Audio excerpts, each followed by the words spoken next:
Լև գրուպ հաստաբանական գրասենյակը շնորհավորում է բոլորիս ամանորը և Սուրբ Ծնունդը։ Թող 2026-ը լինի պարզ, արդար և հաջողություններով լի տարի։ Ջերմ բարեմաղթանքներով Լև գրուպ հաստաբանական գրասենյակ։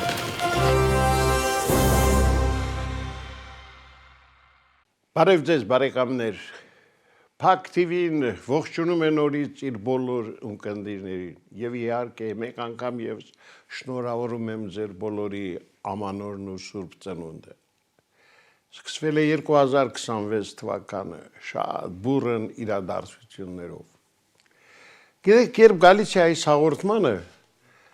ճանապարհին ռադիոյով մի հետաքրքիր ինֆորմացիա լսեցի, կապված դեռ 1999 թվականին հոկտեմբերի 27-ի այդ դաժան իրադարձությունից առաջ, երբ Կարեն Դեմիրճյանը հավաքել էր իր մտերիմներին եւ ասում էր, որ շուտով Հայաստանը սկսելու է մի նոր դարաշրջան, նա ցույց է տալիս մի սև թղթապանակ եւ ասում այստեղ Հայաստանի առաջիկա սպասվելիք ճանապարհային քարտեզն է, որով մենք մեր երկիրը դուրս ենք բերելու այս իրավիճակից։ Թե ինչ եղավ հետո դուք լավ գիտեք։ Անշաշված օրեր անց սպանվեց ոչ միայն Կարեն Դեմիրճյանը, այլ բոլոր այն մարդիկ, ովքեր նրա կողքին էին եւ փորձում էին իրականացնել այդ հրաշալի ծրագիրը։ Մեր երկիրը հայտնվեց շատ ծանր իրավիճակում։ Եվ այդ ամենը կատարվեց դավաճանության արդյունքում, դավաճանություն, որը այսօր էլ շարունակվում է։ Գիտեք, ես պիտի ասեմ, որ այսօր ճշմարտացի խոսք ասելը, ուղիղ խոսք ասելը շատ դժվար է դարձել։ Մարդիկ շատ հաճախ դրա համար ստիպված են իրենց կյանքով, ինչպես ասում են, բացահայտույց լինել։ Բայց Փակ TV-ն որդեգրել է մի սկզբունք, որից երբեք չի շեղվելու։ Ասել ճշմարտությունը, որքան էլ դա դժվար է, որքան էլ դա կարող է վտանգավոր լինել։ Ես արդեն Փառք Աստծո 52 տարի ինչ հեռուստատեսությունում եմ եւ գիտեմ, թե ինչ է նշանակում եթերից խոսել ճշմարտացի փաստերի շուրջ։ Վտանգավոր է իհարկե։ Եվ հավատացեք, 5 մահափորձ տարած լրագրողի համար դա արդեն սովորական է դարձել։ Ես միշտ հավատարիմ եմ մնացել այդ սկզբունքներին, ասել ճշմարտությունը եւ երբեք չեմ էլ շեղվելու, որքան էլ գիտեմ դա կարող է եւ դաժան ավարտ ունենալ։ Եվ հաճախ ուրախ եմ, երբ իմ զրուցակիցն էլ նույն սկզբունքով է ապրում։ Իսկ այսօր մեր եթերում մենք կրկին զրուցելու ենք մի անձնավորության հետ, ով միշտ փորձում է ասել ճշմարտությունը, ով լինելով զինվորական եւ այն էլ գեներալ-մայոր, ասում է ճշմարտությունը լավ գիտակցելով, որ այդ ամենը կարող է նաև շատ դաժան վերջաբան ունենալ իր համար, բայց այդ մարդը այդպեսին է, նա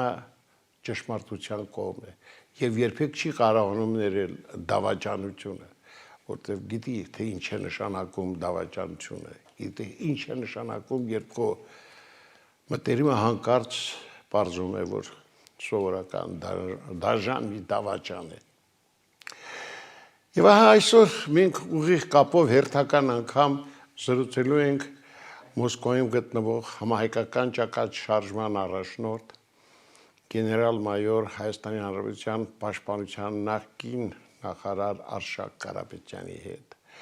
Մեր ընկերները, մեր հեռուստադիտողները շատ հաճախ մեկնաբանություն են կրում այս կամ այն քաղաքական գործիչի վերաբերյալ, հեռացել ես երկրից, գնացել արտերկրից, փորձում ես քննադատել ներկա իշխանություններին, ներկա իրավիճակը, գայր Հայաստան, մեզ հետ պայքարել։ Սիրելի բարեկամներ, կան մարդիկ, որոնք եթե մնային Հայաստանում եւ այդ ամենը այդպես անեին, նրանք վաղուց չէին լինի, որտեղ այսօր այնպիսի իրավիճակ է Հայաստանում, որ ցանկացած նման անդիմադիր խոսողի պարզապես ֆիզիկապես ոչնչացնում են։ Սա է այսօրվա ռեալ իրավիճակը։ Եվ ինչու եք մեղադրում այն մարդկանց, ովքեր այսօր արտերկրից են փորձում օգտակար լինել իրեն ժողովրդին։ Ուրիշ ինչ ճանապարհ, ինչ է ընտրեն մահը, մարդիկ պայքարում են։ Պայքարում են որքան էլ դժվար է իրենց վիճակը։ Ես հասկանում եմ, որ դուք հիմա կփորձեք, այս ես նկատի ունեմ հատկապես այն մեր հետևորդներին, որոնք սովորաբար նստած սպասում են մի խոսք թթուասեն, որպեսզի ինչ որ կեղտոտ մեկնաբանություն կրեն մեր TV-ի, մեր հյուրի կամ իմասի։ Դա մեզ համար նույնպես սովորական բան է դարձել, բայց նորից եմ կրկնում, այսօր մենք զրուցելու ենք մի անձնավորության հետ, ով անկախ ամեն ինչից փորձում է ասել ճշմարտությունը, որքան էլ դա դժվար է։ Դուք հասկացաք, որ իմ զրուցակիցը գեներալ-մայոր Արշակ Կարապետյանն է։ Բարև ձեզ, պարոն գեներալ։ Բարև ձեզ, պարոն Ղուշյան։ Դե, սկսվել է 2026 թվականն է։ Ինչ մարտահրավերներ են մեզ սպասում այս տարի, ինչպիսին է մեր անվտանգային իրավիճակը։ Խնդրեմ։ Պարոն Ղուշյան, մենք անցած տարի բազմիցս խոսել ենք մեր անվտանգության համակարգի մասին, բազմիցս գնահատականներ ենք տվել, բազմիցս, ասենք, նույնիսկ ճանապարհներ ենք ասել, ինչա պետք անել, բայց պետք է ասեմ մի բան։ Չնայած նրան, որ մեր երկրի ղեկավարությունը ամբողջ օրը խոսում է խաղաղության մասին, ու այնքան է սուտ խոսել, որ ինքն էլ է հավատում այդ խաղաղությանը, չնայած այդ ամենին պետք է ասեմ, որ Հայաստանի Հանրապետության շուրջ միջազգային իրավիճակը կայուն ծանր է։ Ինչի համար այդպես է։ Որովհետև ոչ մի հարևան երկիր, որը մեզ հետ ունի պատերազմական կամ համարյա պատերազմական վիճակ, չի փոխել իր նպատակները։ Սենց ասեմ։ Մյուս երկրները, որոնց հետ մենք ոնց որ թե ունեցել ենք բարեկամական կապեր, հարևանների մասն եմ խոսում, ասենք Վրաստանը եւ Իրանը։ Մենք ինքներս բոլորս տեսնում ենք,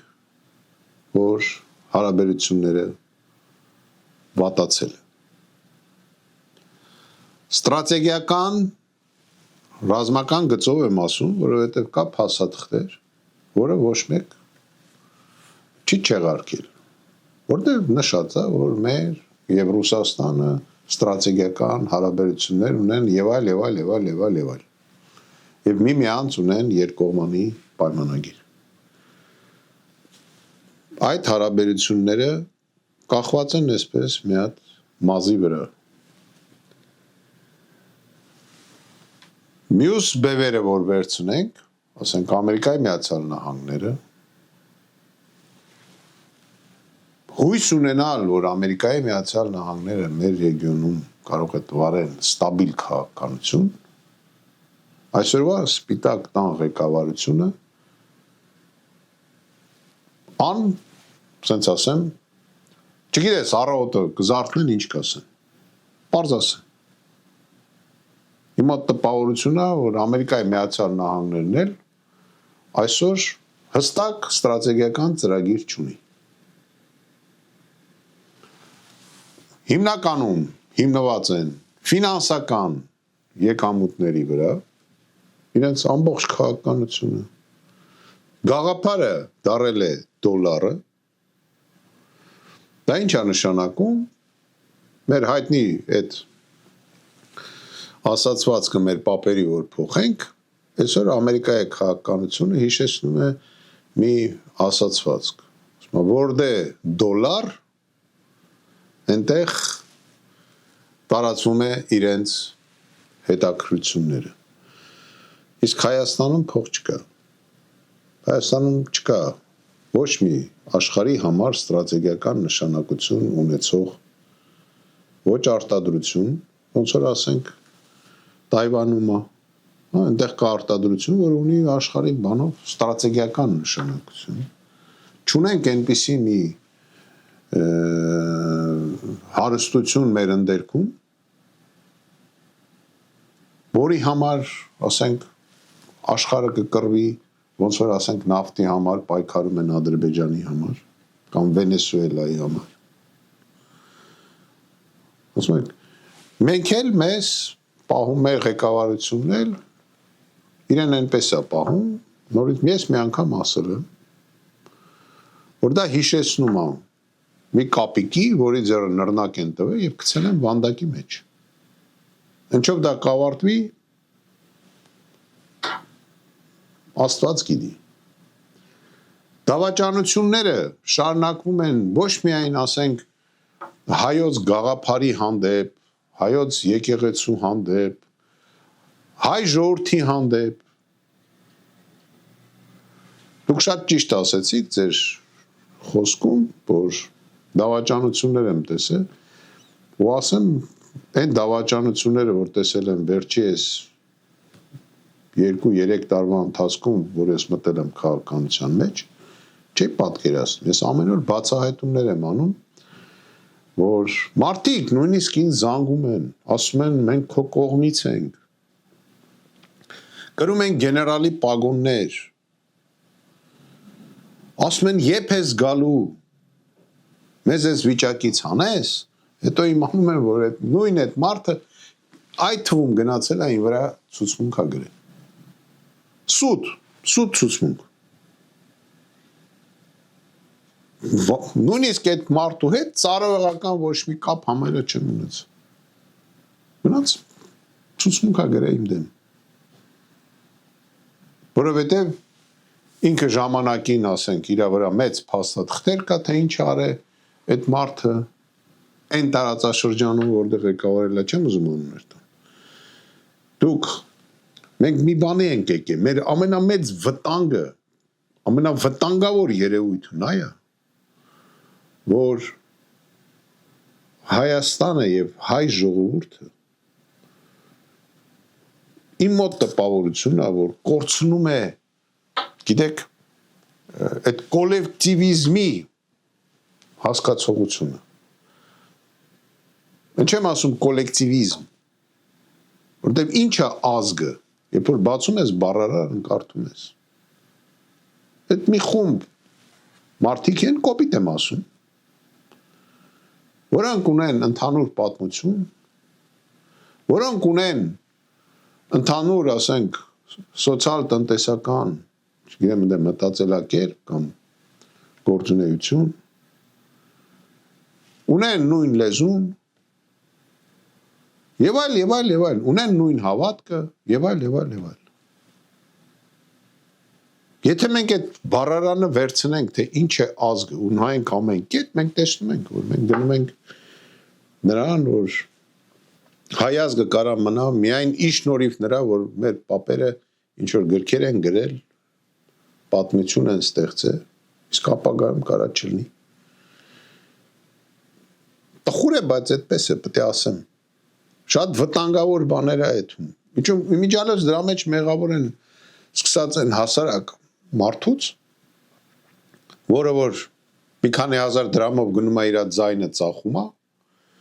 եւ վերջացած ամենավերևինից, որը որ ասենք քննիչին ուղարկում է, ասում է գործ հարուցի, թե եթե չտաս իմ կողմը քվեարկես, ես քեզ կնստացնեմ կամ սենց կանեմ։ Այստեղ մենք գնում ենք կործանման։ Դուք տեսնում եք այդ Էջմիածինի ընտրություններին ինչ չէր կատարում։ Ինչքան շուն ու շանգյալ ուներ, մեր երկրի ղեկավարը տարավ ու լցրեց այնտեղ։ Մարդկանց ինձ ասում են գիշերը մտնում էին տուն սպառնում էին։ Մեկին փող էին տալի, մեկին կաշառում էին, մեկին վախացնում էին, մեկի դեմ բան էին բերում դնում։ Դուք հասկանում եք ինչ է կատարվում։ Ու ինքը իրան կտես դուխով մենակ սեփական ժողովրդի դեմ է։ Իսկ մյուս երկրների դեմ, եթե գիտեք են կինոներ կար, չէ՞, որ ասում են չոքի դեմս, այ հիմա եթե իրան մեր երկրի ղեկավարին չոքացրել են, եթե կանգնի մյուս երկրի ղեկավարը, մանավանդ ասենք Ադրբեջանի կամ Թուրքիայի, ասում են չոքի դեմս, ճիշտ ասած հավատում եմ որ կանի։ Պարոն գեներալ, Ես հիշում եմ դեռ անցյալ տարի երբ մենք զրուցում էինք մեր հաղորդումներից մեկի ժամանակ դուք շատ այսպեսի մի հետաքրքիր միտք ասեցիք, որ անկախ ամեն ինչից բոլոր բռնապետները դատապարտված են եւ ուշ թե շուտ կանգնելու են դատարանի առջեւ։ Վենեսուելայի օրինակը եկավ հաստատելու ձեր խոսքերը եւ կարծում եմ, որ այդպես լինելու է ցանկացած բռնապետի հետ։ Սա որ ասել եմ, այնպես չի որ ասենք, ես ինչ որ Նոստրադամուսն եմ, ես որ մասնագիտորեն եմ ասել։ Ու մեր բռնապետի, մեր այդ դիկտատորիկի բախտը կբերի, եթե իրեն հանի հայ ժողովուրդ։ Տեսեք ինչ եմ ասում։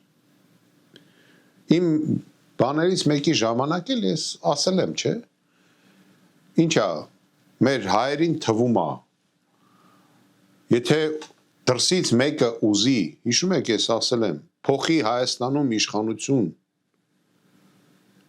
իրանց ինչա հայինա պետք, կամ Կարապետյան Արշակն է պետք, կամ չգիտեմ այնտեղ Պողոսյան Պողոսը, չեմ ուզում անուններ տամ։ Չէ, ոչ մեկ պետք չի։ Վենեսուելան դրա օրինակն է։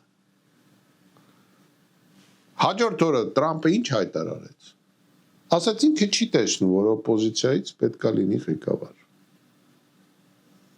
Իսկ ինչ է ասում։ Այն կնոջը, որ այն կնոջն է վերաբերվե, որը Նոբելյան բան է ստացել, գրանտ է ստացել խաղաղության համար, հիշում եք։ Ինքը պարզ ասեց կառավարումը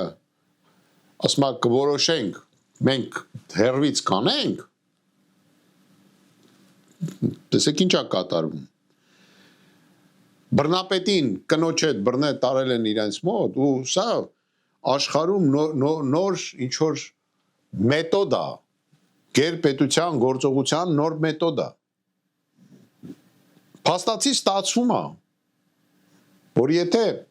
դու ունես ուժ ունես լավ հատուկ նշանակության պատրաստված ինչ-որ ստորաբաժանումներ, ունես տեխնոլոգիաներ, եթե հարևան երկրի ղեկավարը դուրը չի գալի, կարաս գնաս, վզից բռնես, տանես, ու դատես։ Դա մեկ, երկրորդ տարբերակը, երկրորդ հարցը ստեղ, որը որ էլի կարևոր է, որ աշխարհում կարա լինի մի դիկտատոր, դա գերպետությունը։ Երկրորդ փոքրիկ դիկտատորին, որը նույնիսկ փոքր երկրի դիկտատորը, այդ մեծ ոստիկանը չի ուզում լինի։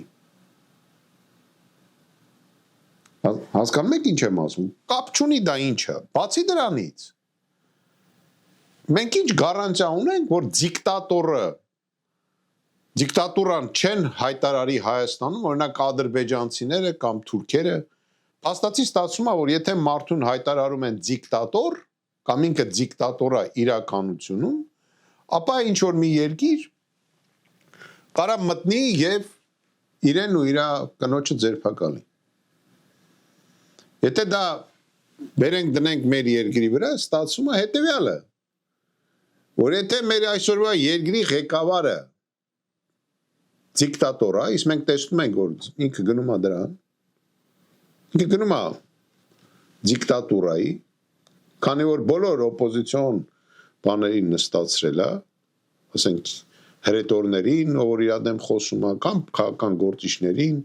կամ չգիտեմ ընդ բլոգերներին նույնիսկ, ժուրնալիստներին, եւ ինքը չի թաքցնում, որ ինքը դիկտատոր է, որտեղ հայտարարում է, որ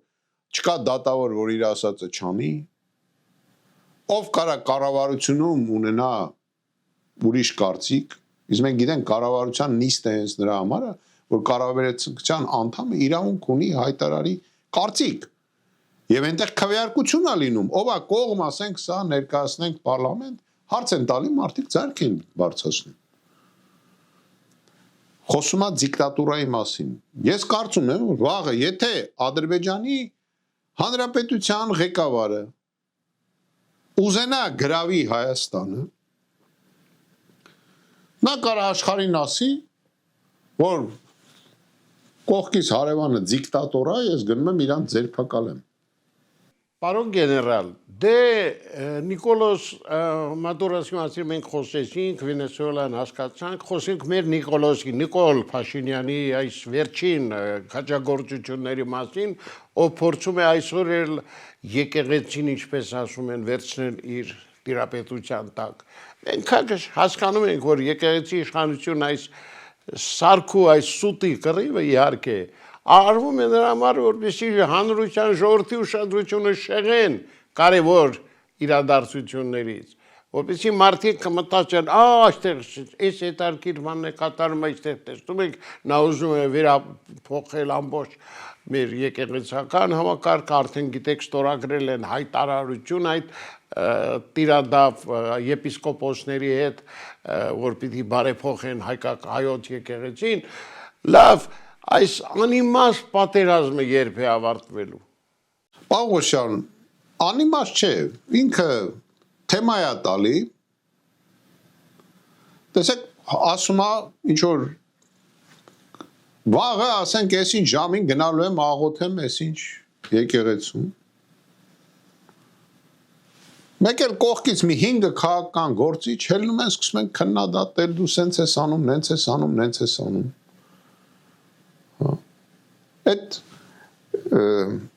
Այդ մարդը թեման տալիս է, սաղ սկսում են այդ թեմայի քննարկել։ Ինքը ամեն առավոտ իր Facebook-ում կլոունություն անում, կլոուն է։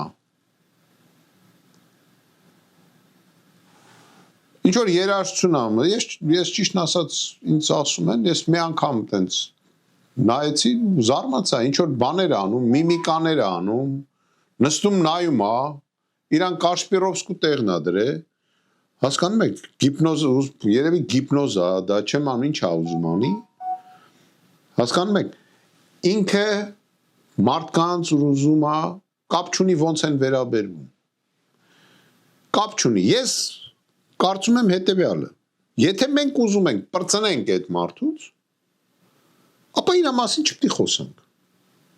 իր արածները չպետք է գնահատենք, գնահատական չպետք է տանք, ուզում է ֆրֆռա փողոցում, երկու հետ, մի քանի հոգու հետ, որոնց մեկի ածական անունը չգիտեմ Բենտլի է, մյուսինը ինչա եկեղեցի կատալիկոս է ուզում բերի նշանակի։ Դրանց նայում է դա ֆրֆռում։ Բա ուր է իր այդ գաղափարը կոռուպցիայի դեմ պայքար եւ այլ, բա այդ ինչ եղավ։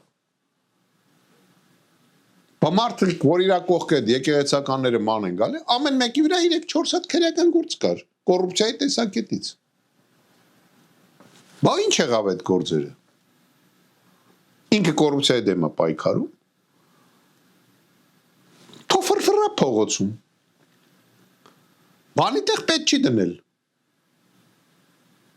Ի նկատի ունեմ մամուլում։ Պետք չի դնել։ Ու կարծում եմ ինքը դրանով կոչնչանա։ Հասկանում եք, իսկ այս բաները, որ ասենք ինքը անում է եւ այլ, ինքը իր գործը թողած, ինքը ամեն ինչով զբաղվում է, բանցի ուղիղ իր պարտականություններից։ Գնում է Ասիական բանկից վարկա վերցնում մի բանի համար, բայց ես սկսում եմ կասկածել, որ ինքը այդ վարկը վերցել է, բաժանել է նոր տարուց առաջ պաշտոնատար անձանց։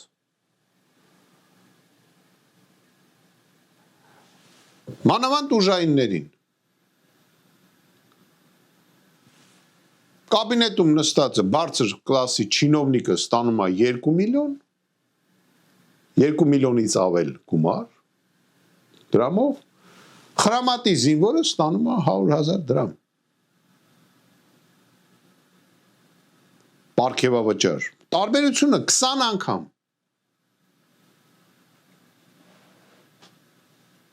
Փաստացի ինչ է ստացվում։ Ստացվում է, որ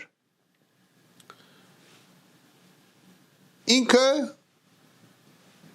Գումարը եվրոպացիներից, չգիտեմ, արաբներից ստանում է մի հոդվածով, մի բանի համար, բայց ծախսվում է ուրիշ բանի համար։ Թող փողոցում ֆրֆրա, ու թող նայի Վենեսուելային։ Ունես չի, որ Ամերիկայի Միացյալ Նահանգները, նորից եմ կրկնում, միակն է, որ կարա նման գործողություն անի։ Երբ որ ինքը հետաքրքիր չլինի օրինակ Թուրքիային Էրդողանին, նա կարա դա անի։ Ու թող փառք տա, որ այսօր սահմանապահ ուժերը ռուսական ստորաբաժանումներն են, որոնք անվտանգության համար պատասխան են տալի մեր սահմանը խախտողների մասով։ Թող փառք տա։ Իսկ ինքը իր այդ նստած փայտը նստած սողոցում է։ Ու այդ դիկտատորը, այդ ոնց ասեմ, այդ դեղին, շատ դեղին, ես կասեի այնքան դեղին,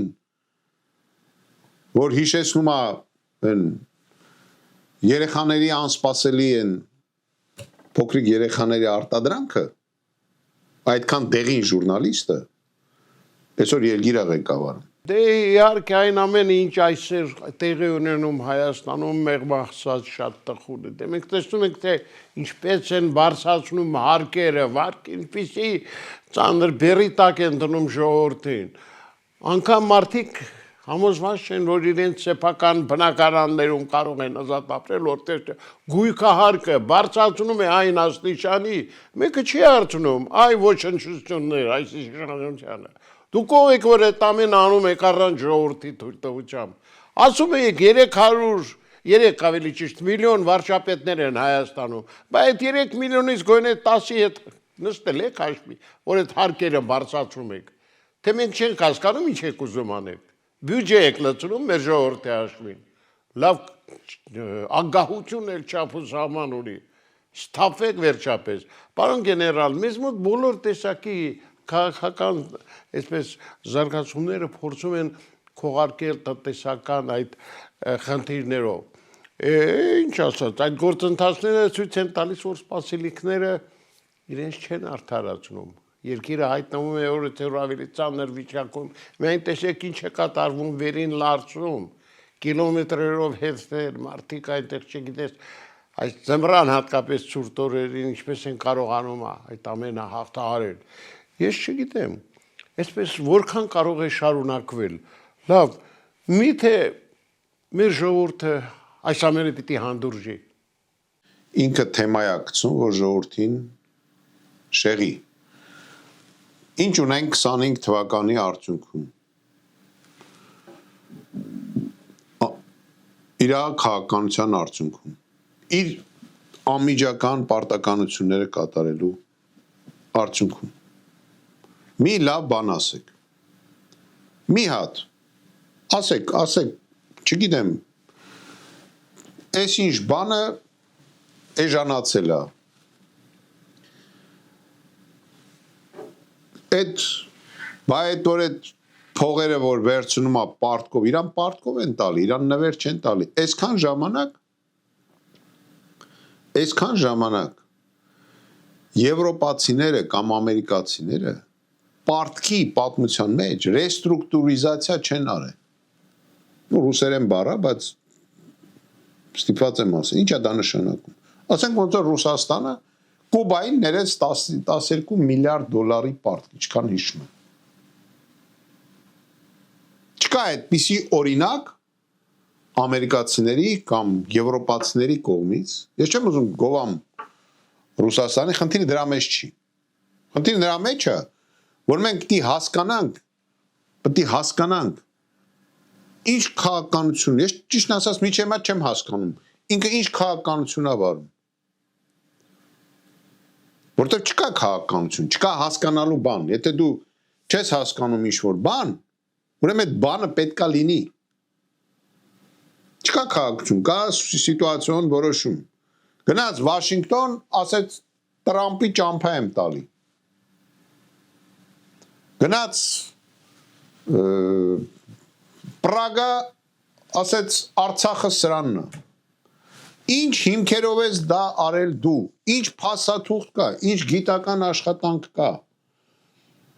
Չէ՞ որ դու քաղաքական գործիչ ես, հասկացանք, դու երկրի ղեկավար ես, հասկացանք։ Դու որոշում պետք է կայացնես ինչի հիման վրա։ Կառավարությունում խորհրդակցելը քիչ է։ Որտեւ այդ խորհրդակցելն էլ չպետք է նենց լինի, որ ասենք օրինակ եմ ասում, ինչ որ մի նախարար գա նստի, օրենքը տալիս են դեմը, sense կարդում է, ասում է համաձայն եմ, թե համաձայն չեմ, բայց այդ օրենքը իր ոլորտին չի վերաբերվում։ Ինչ է դա նշանակում։ Դա նշանակում որ կառավարության նիստում ոչ թե պետք է քննարկեն բուն օրենքը, այդ օրենքի հիմնավորումը։ Հասկանում եք։ Հետո նոր օրենքին հասնեն։ Ասեն հա կամ չէ։ Հիմա ես հարց ունեմ տալու։ Մեր արտգործ նախարարությանը, մեր երկրի ղեկավարին, ուր են այն հիմնավոր փաստաթղթերը, որը մշակել են, ասենք, գիտնականները, մեր քաղաքական գործիչները մասնակցությամբ։ Մեր, այսպես ասենք, լավ, ստրատեգների, այդ ստրատեգները ով են, որի հիման վրա դու որոշում ես կայացնել Պրագայում, որ օրինակ, այս ինչ հողի, այս ինչ կտորը պետք է լինի Ադրբեջան։ Ուր է այդ փաստաթուղթը։ Ինքը պատասխան տա, չէ։ Այդ ոնց է, ինձ ասում է, չգիտեմ ինչ ես արել, այս ինչ ժամանակ, ես իմ այս ինչ ես արել, հիմա ես քեզ դատում եմ։ Ընկեր, ասա բալուս, բոլոր որոշումները, որոնք վերաբերվում են Հայաստանի Հանրապետության ապագայի մասին կամ Հայաստանի Հանրապետության տարածքային չափի մասին կամ Հայաստանի տարածքով անցնող երկաթգծի մասին թող ինքը բերի փաստաթղթային հիմնավորում, որ մեղրի ճանապարհը մեզ ձեռնտու է միջև ստորագրելը։ Ուր է այդ փաստաթուղթը։ Թող հրապարակի, թող ասի, որ մենք Ժորժան, այս ինչ ինստիտուտը, էկոնոմիկայի օրինակ ինստիտուտը, չգիտեմ, ֆակուլտետը, համալսարանի, այս ինչ գիտնականների աշխատանքի կոմիսիայի աշխատանքի շնորհիվ մենք մշակել ենք այս ինչ փաստաթուղթը, որի մեջ երևում է, որ մենք մեղրի այս ինչ երկաթգիծը բացենք, մենք օրինակ դրամարել գնացել եմ այդ փաստաթուղթը ստորագրել եմ։ Թող հիմնավորի։ Չի կարա։ Չի կարա։ Էդ ինձ չի, էդ ինքը իրավունք չունի, գիտեք, ինչ որ իր կուսակցությունը հավաքի, այդ կուսակցության ծրագիր չի, պետք է տարբերի։ Չնայած ինքը իր մշակած ծրագիրն էլ 21 թվականին, որի հիմա վրա ընտրվել է, ոչ մի կետ ինքը այնտեղից չի կատարել։ Բացեք նայեք։ Ոչ մի որոշում Հայաստանի Հանրապետությունում, թե կառավարության մակարդակով, թե կառավարության ղեկավարի մակարդակով, չի կարա կայացվի առանց գիտական աշխատանքի։ Նման որոշումներ ես նորից եմ կրկնում։ Եթե դա վերաբերվում է հողերին, ուրեմն այնտեղ պետք է լինեն պատմաբաններ։ Ինչ են քննարկում, օրինակ այդ կոմիսիան ստեղծել դելիմիտացիոն, բայց ինչ եղավ այդ կոմիսիան։ Ուր է դելիմիտացիան։ Բախի կանգնեց։ Հողերը տվին ու կանգնեց։ Ինչի համար, ուր է այդ անտերը ուր է։ Բա ուր է այդ որ գնացին, ստորագրեցին։ Այդ գյուղերը վեկալան տվին ադրբեջանցիներին ու բրծավ։ Ու պատկերացեք ինչ է կատարվում։ Պարոն գեներալ, դուք հարցեր եք հնչեցնում իհարկե, որոնց պատասխանը նույնպես հետաքրքրում է մեր ունկնդրին։ Հույս ունենք, որ այնուամենայնիվ այդ հարցերի պատասխանը մենք կստանանք, բայց մի ցավոտ հարց էլ կա, որ ուզում եմ խոսենք այդ մասին։ Բաքվում գերեվարված մեր ռազմագերիները